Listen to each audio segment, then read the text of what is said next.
rise. This trial is now in session.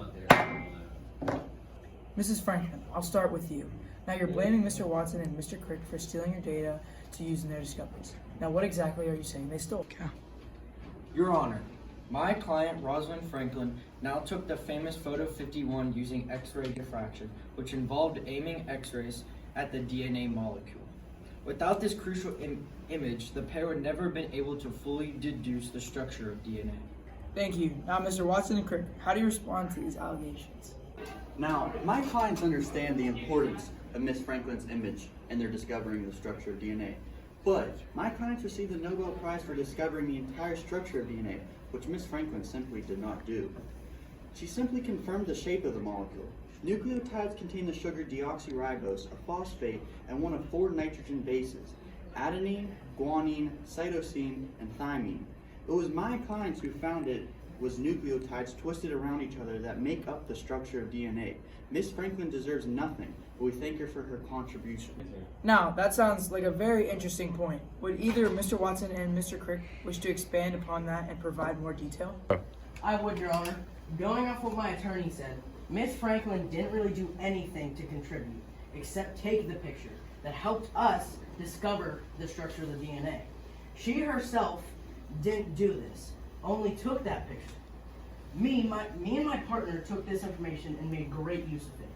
Crick, why don't you expand on that? Sure, we were able to find the specific structure of DNA. Not only did we do this, we predicted the way that DNA replicated, which turned out to be right. We said it might be semi-conservative, where a daughter strand has 1 strand of new DNA and 1 strand of old. Going back to the structure, we knew that the amount of cytosine equals the amount of guanine, and the same for thymine and adenine.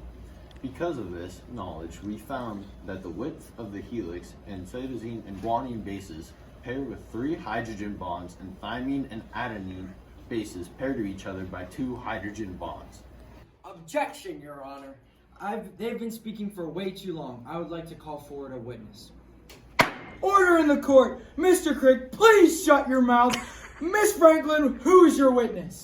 I would like to call forward another great scientist who deserves credit for this discovery as well. I give you Mr. Erwin Chargoff. Okay.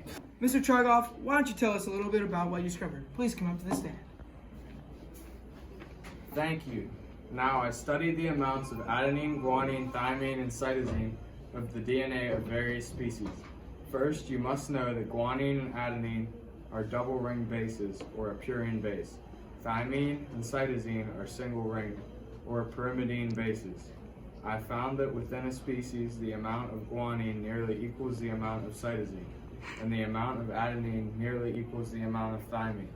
This has become known as my rule, or Chargoff's rule, which is C equals G and T equals A. Thank you. Mr. Chargoff. Now, earlier Crick said that he knew that C pairs with G and that T pairs with A, which is obviously Chargoff's rule. Now, without this rule, and without help of the photo that they stole from my client, Watson and Crick would never have done what they did. So, in the end, my client deserves as much credit in the discovering of the shape of the DNA molecule as Watson and Crick. Thank you, Judge Jablonkski. I rest my case.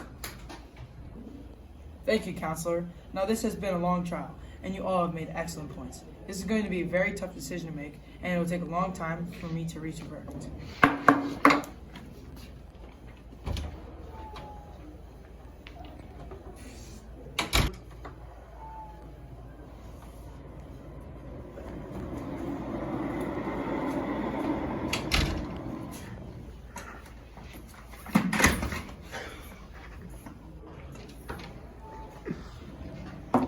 Okay, I've reached a verdict.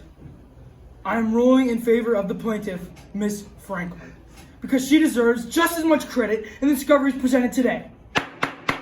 Case dismissed.